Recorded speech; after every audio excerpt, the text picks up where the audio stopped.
The careless remark. The offices of Redesign Solutions glowed like a lighthouse against the darkening Chicago skyline. While most downtown buildings had dimmed hours ago, the 12th floor of the Lakeside Tower remained stubbornly illuminated, housing the determined souls who called themselves Reeds, Rangers employees who regularly sacrificed their evenings to the altar of architectural perfection. Olivia Jensen stretched her arms above her head, feeling her spine crack in protest after 4 hours hunched over sketches for the Westbrook Hotel renovation. At 29, she'd been with the company just 8 months, bringing her vibrant portfolio and equally vibrant personality to a firm known for innovation but also for its intensity.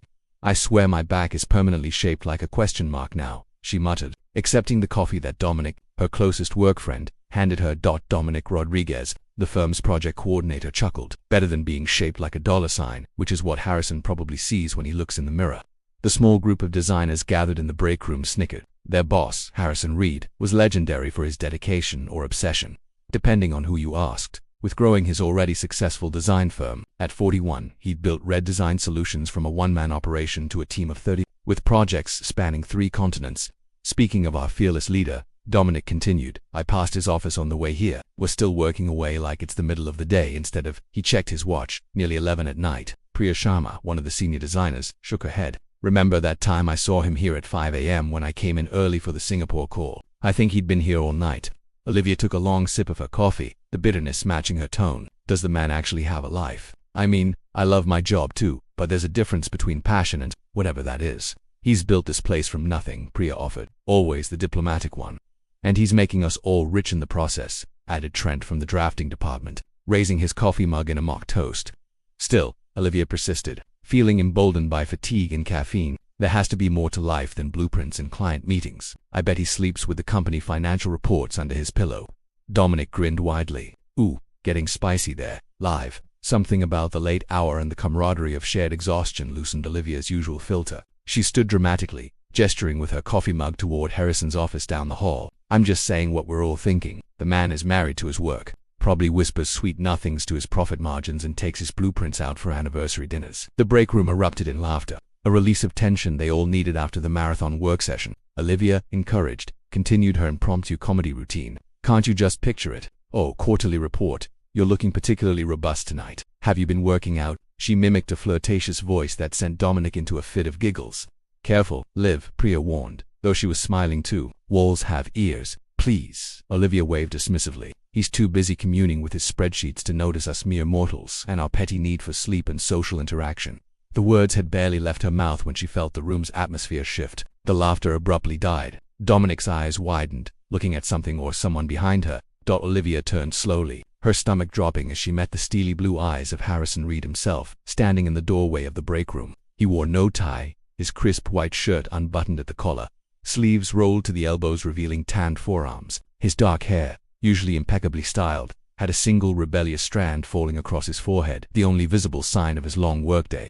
"Mr. Reed," Priya began. "We were just taking a quick break before Harrison raised a hand, silencing her. His expression remained unreadable as his gaze locked with Olivia's. "Miss Jensen, a word in my office, please." Without waiting for a response, he turned and walked away, his footsteps echoing in the sudden silence. Dominic mouthed sorry as Olivia set down her coffee mug with a shaking hand. "Well," she whispered, smoothing her charcoal pencil skirt, "it was nice knowing you all. Please water my office plants after I'm fired."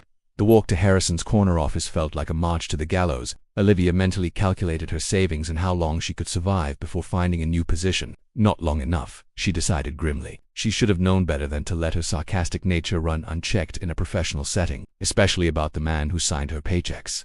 She paused at his open door, taking a deep breath before stepping inside. Unexpected partnership. Olivia hovered at the threshold of Harrison Reed's office, her heart pounding against her ribs. The space was as intimidating as the man himself. Minimalist in design, with floor-to-ceiling windows offering a panoramic view of Chicago's glittering skyline. A massive desk of polished walnut dominated one side, while a sleek conference table occupied the other. The walls displayed framed architectural drawings, Redesign Solutions' most acclaimed projects. "Close the door and sit down, Miss Jensen," Harrison said without looking up from the document he was studying. Olivia complied, settling into one of the ergonomic chairs opposite his desk. She crossed her legs, then uncrossed them, then crossed them again, painfully aware of every movement in the suffocating silence. Finally, Harrison set down his pen and looked at her directly. His expression remained frustratingly neutral. "So," he began, his deep voice measured, I'm married to my spreadsheets. Olivia winced. Mr. Reed, I sincerely apologize for my unprofessional comments. It was inappropriate, disrespectful, and completely accurate, he finished unexpectedly. She blinked. I would. The corner of his mouth twitched slightly, not quite a smile, but something close to it. Your assessment, while colorfully delivered, isn't entirely wrong. He leaned back in his chair. This company has been my primary relationship for the past decade. Olivia remained silent, unsure if this strange confession was leading to her termination or something else entirely. Harrison stood and moved to the window, hands clasped behind his back as he gazed out at the city. Do you know why I called you in here, Miss Jensen? To fire me, she offered hesitantly. He turned to face her, one eyebrow raised. Is that what you think of me? That I'd terminate a talented designer over a joke? No, maybe. I don't really know what to think right now, she admitted. I called you in because I respect honesty, even when it comes in the form of mockery. He returned to his desk and slid a folder toward her, and because I need someone who sees things differently. For the Thornfield project, Olivia tentatively opened the folder to find documents for Reed Design's newest acquisition, the historic Thornfield building, a neglected Art Deco masterpiece from the 1930s that had stood empty for nearly 20 years. I don't understand, she said, leafing through the preliminary assessments. The client wants to transform it into a boutique hotel while preserving its historical integrity. It's high-profile, challenging, and could put us in an entirely new league. Harrison studied her with unexpected intensity. I'm making you lead designer.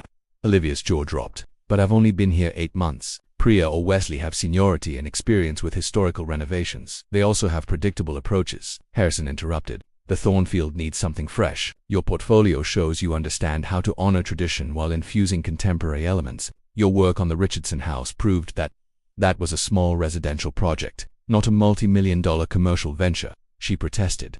Scale changes, creativity doesn't. He tapped the folder. Unless you don't think you're capable. There was something in his tone, a challenge, perhaps even a trace of amusement that straightened Olivia's spine. I'm more than capable, she replied, lifting her chin. I'm just surprised you'd entrust something this significant to someone you caught mocking you 10 minutes ago. Harrison's expression softened almost imperceptibly. Perhaps I appreciate someone who sees more to life than work. The Thornfield deserves that perspective. The following morning, Olivia arrived at the office 2 hours early, fueled by equal parts anxiety and determination. She was surprised to find Harrison already there, nursing a coffee while reviewing building specifications. Good morning, Miss Jensen. He greeted her with unexpected warmth. Ready to meet our challenge? For the next 3 weeks, Olivia found herself working more closely with Harrison Reed than she ever imagined possible. The man she'd dismissed as a workaholic automaton revealed layers she hadn't expected. Yes, he was demanding and meticulous, but he was also surprisingly willing to listen to her ideas, even when they contradicted traditional approaches. Their days filled with site visits to the Thornfield, where Harrison demonstrated an encyclopedic knowledge of architectural history that left Olivia quietly impressed. Their evenings were spent in the office, debating restoration techniques and innovative uses of space.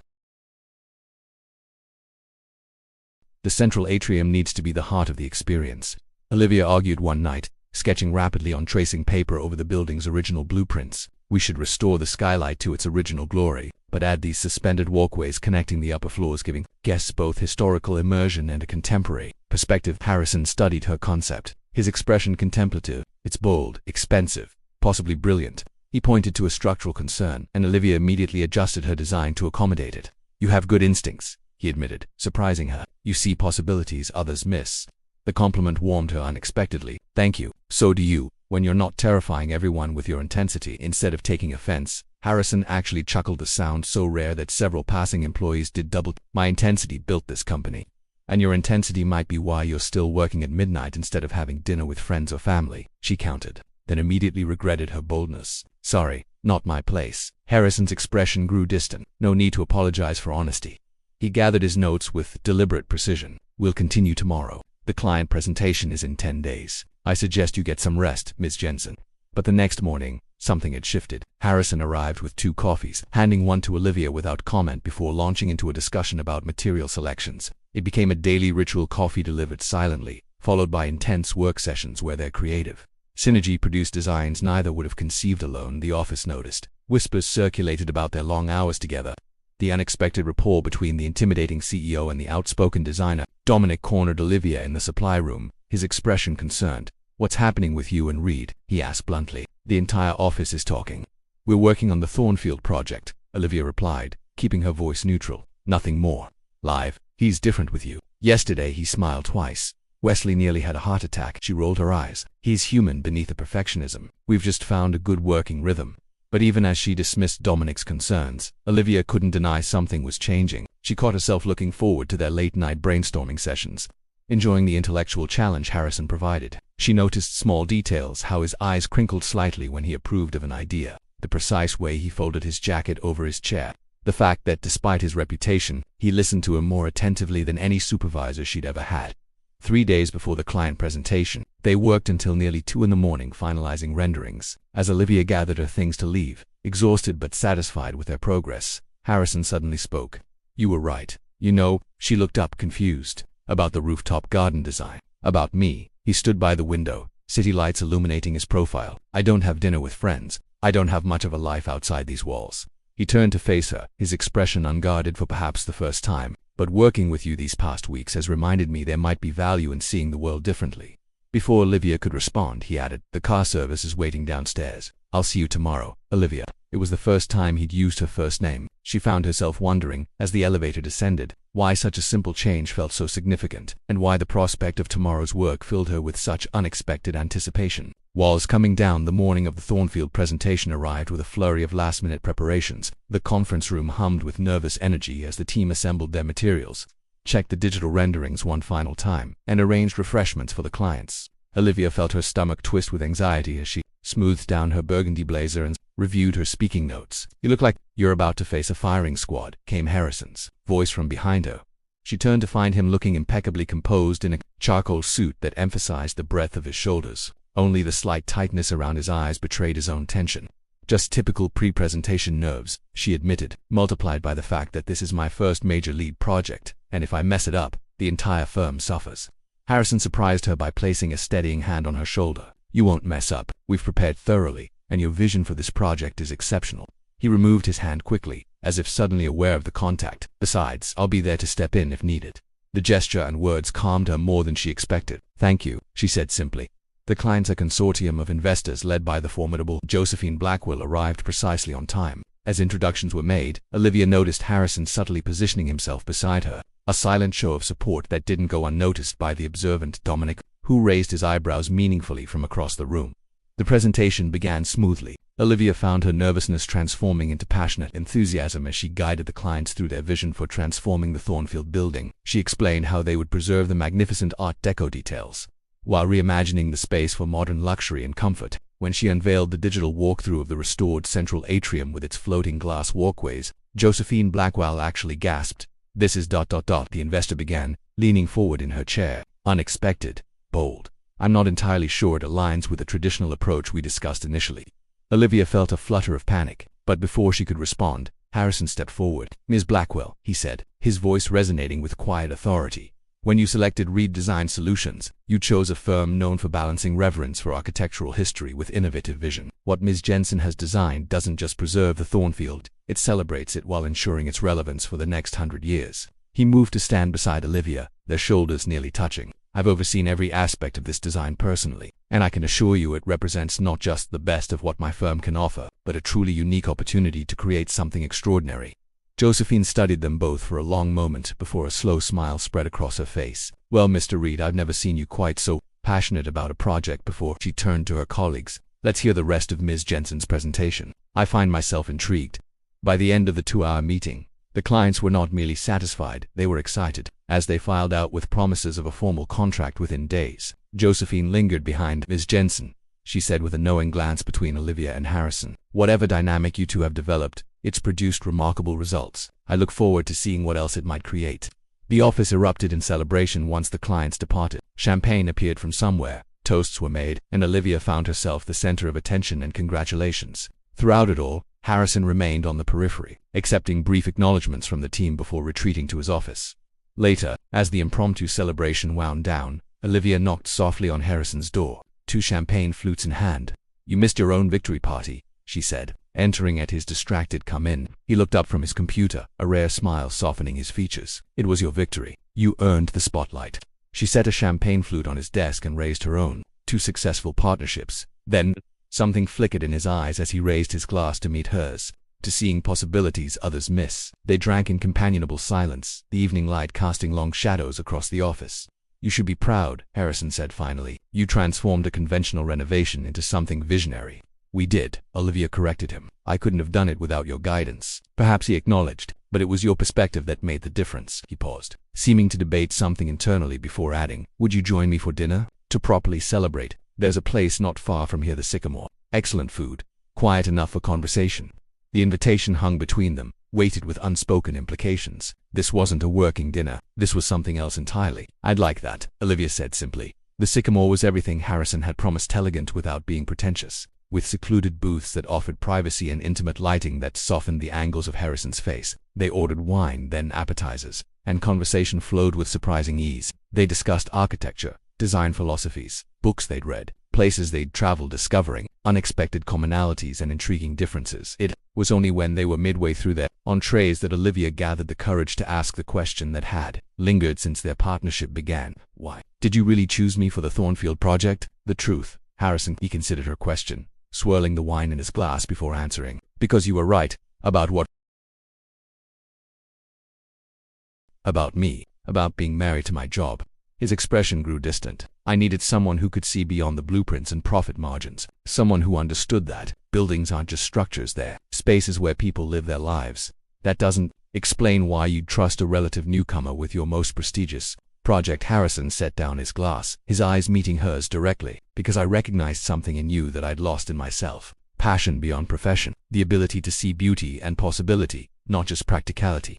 He hesitated, then continued more quietly. There was a time when I designed for the joy of it, when I saw buildings as poems in steel and stone, not just assets on a balance sheet. What changed? Olivia asked softly. The silence stretched between them, heavy with unspoken history. Finally, Harrison spoke, his voice low and controlled. 8 years ago, I was engaged to be married. Elise was an environmental scientist, brilliant, compassionate, always challenging me to make my designs more sustainable. A shadow crossed his face. She was diagnosed with an aggressive form of leukemia 3 months before our wedding. She died 7 weeks later.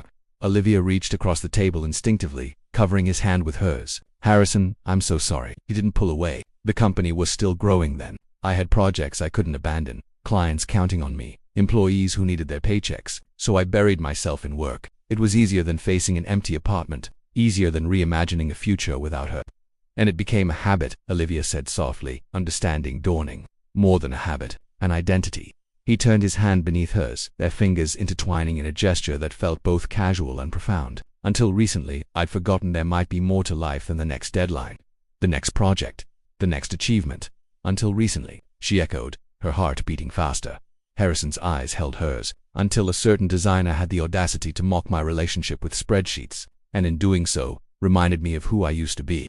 Olivia felt herself blushing, acutely aware of their joined hands, the intimate lighting, the weight of his confession. I'm glad my big mouth served some purpose beyond getting me into trouble. His laughter, rare and genuine, broke the tension. Your big mouth, as you put it, has been precisely what both the Thornfield project and I needed. As the evening progressed, something shifted between them, a wall coming down, a bridge being built. When Harrison drove her home, the silence in the car felt charged with possibilities neither of them were quite ready to name. At her door, he simply said, "Thank you for tonight, Olivia, for listening, for understanding. Thank you for trusting me," she replied, meaning far more than just the Thornfield project. As she watched his car disappear down her street, Olivia realized with startling clarity that somewhere between mockery and understanding, between professional respect and personal connection, she had begun falling for the man she once dismissed as being married to his job.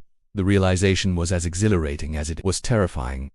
Crossing boundary. The success of the Thornfield presentation changed everything. Within days, the signed contract arrived, along with an expanded budget that reflected the client's enthusiasm for their vision. Reed Design Solutions buzzed with excitement as the project officially launched, and Olivia found herself leading a dedicated team, her confidence growing with each meeting she chaired and decision she made. What hadn't changed, at least not officially, was her relationship with Harrison. At work, they maintained a carefully professional dynamic, though attentive observers like Dominic noticed the subtle differences, the way Harrison sought her opinion in meetings, how their eyes sometimes met across a room in silent communication, the fact that his office door, once perpetually closed, now remained open whenever she was working late. "Something's different," Dominic commented one afternoon as they reviewed material samples. "Reed actually smiled at the interns yesterday. They're starting rumors that he's been replaced by a pod person." Olivia rolled her eyes, though she couldn't quite suppress her own smile. "He's just pleased about the Thornfield contract," Ma'am, and that explains why he personally brought you coffee this morning. We're working closely on a major project. She deflected, busying herself with organizing the samples. Right.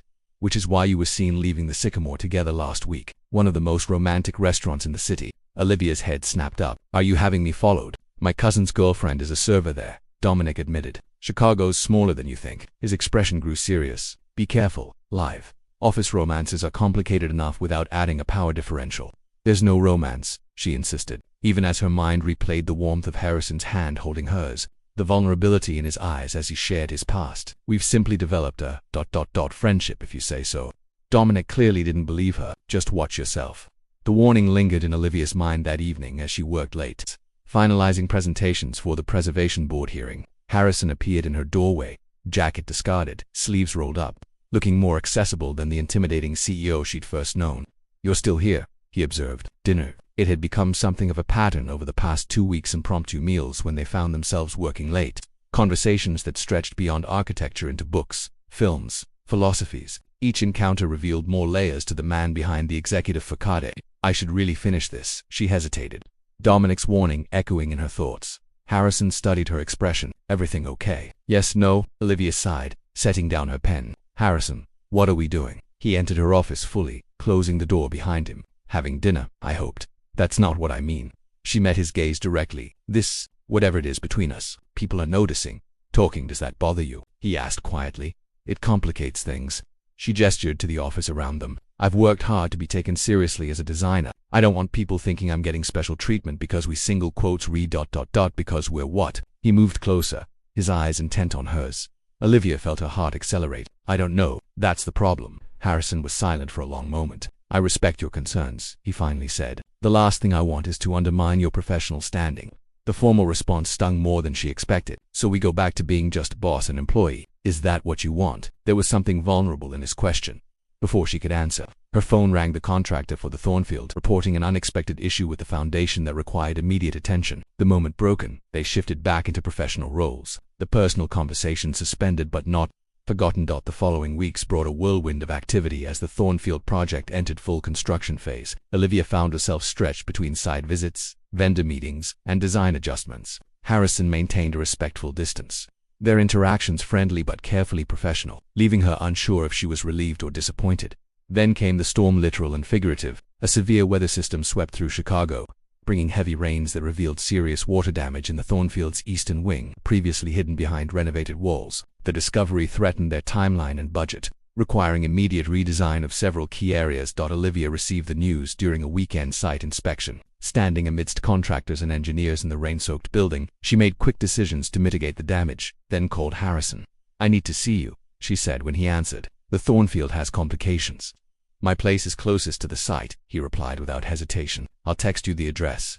Harrison's home was not what she expected. Instead of the sleek, minimalist penthouse she'd imagined, she found herself in a renovated industrial loft, spacious but warm, with exposed brick walls, towering bookshelves, and large windows framing the storm-dark sky. It was a space that revealed more about him than any conversation could, a perfect balance of precision and comfort, history and modernity. This is beautiful, she said, forgetting momentarily about the crisis that had brought her there. Thank you. He took her rain-soaked jacket. I designed it myself, before redesign solutions existed, back when I still created spaces I would actually want to live in. The personal admission hung between them as he guided her to a large drafting table near the windows. For the next several hours, they worked side by side, redesigning the affected areas of the Thornfield, finding creative solutions to preserve their vision despite the setback. The storm intensified outside, lightning occasionally illuminating the room, but they remained focused, their creative synergy undiminished by the weeks of professional distance. It was nearly midnight when they finally had a workable plan. Olivia stretched, her body stiff from hours hunched over drawings. We should celebrate this rescue mission, Harrison said, moving to a small bar area. Wine. She accepted the glass he offered, their fingers brushing briefly. To adaptability, she toasted. To seeing challenges as opportunities, he countered, his eyes holding hers. Describe it only. Make changes according to instructions. Change female dress into pink color and male suit into white color. Make white, bright, attractive luxury background. Remove all the text. Also make white, beautiful and American figure face look. Give prompt again. Make prompt with bright luxury background. Also make white, beautiful and American figure face look. 5590, 4902048001533360. At 0927, generate detailed image prompt of each parts that depicts or related closely visually as the script part going, and also write short summary of the story and suggest 5 best medium-sized titles spicy and eye-catching. They moved to the comfortable seating area, the storm still raging outside, creating a cocoon of isolation that made the world beyond seem distant and irrelevant. I've missed this, Harrison admitted quietly. The crisis management, Olivia asked with a small smile. You, the simple word hung in the air between them. Our conversations, your perspective. Olivia felt the careful boundaries she'd constructed beginning to crumble. I've missed you too, she confessed. He set down his wineglass and moved closer to her on the sofa. Olivia, I understand your professional concerns. They're valid, but I need to be honest about something. His voice was low, intimate. These past months, working with you, knowing you, you've awakened something I thought was gone. A capacity for joy, for connection. Her heart thundered in her chest. Harrison, let me finish. I'm not asking for anything you're not ready to give. I just want you to know that whatever happens between us or doesn't happen, you've already changed me, reminded me that there's more to life than blueprints and balance sheets. The honesty in his eyes undid her. Without overthinking, Olivia leaned forward and kissed him tentatively at first. Then with growing certainty as his arms encircled her, drawing her closer, the connection that had been building between them for months crystallized in that moment, transcending professional boundaries and personal fears. When they finally parted, breathless, Harrison rested his forehead against hers. I think we just made this considerably more complicated, he murmured, though his eyes shone with a happiness she'd never seen before. Some complications are worth it, Olivia replied, certain despite everything that she meant it. Redefining success 6 months later, Reed Design Solutions faced its greatest challenge yet. The Thornfield project was nearly complete, a stunning success that had garnered national attention and brought an influx of high-profile clients. But success brought its own complications. The firm had expanded rapidly, nearly doubling in size to accommodate new projects. Growing pains were inevitable, communication breakdowns, quality control issues, and a corporate culture struggling to maintain its creative edge while managing increased bureaucracy. Tensions ran high as deadlines approached and expectations mounted. At the center of it all were Harrison and Olivia, navigating both their professional partnership and their carefully private personal relationship. They had agreed to keep their romance separate from work, telling only Dominic and Priya, who had become trusted confidants. The arrangement worked, mostly though the strain of compartmentalizing their lives sometimes weighed heavily. Reed Design is at a crossroads, Harrison explained during an executive meeting. We can continue expanding, taking on more commercial projects and growing our international presence, or we can refocus on selective projects that prioritize innovation and sustainability. The discussion grew heated, with most senior staff advocating for expansion. We finally have momentum, argued Wesley, now the head of business development. Scaling back now would be leaving money on the table.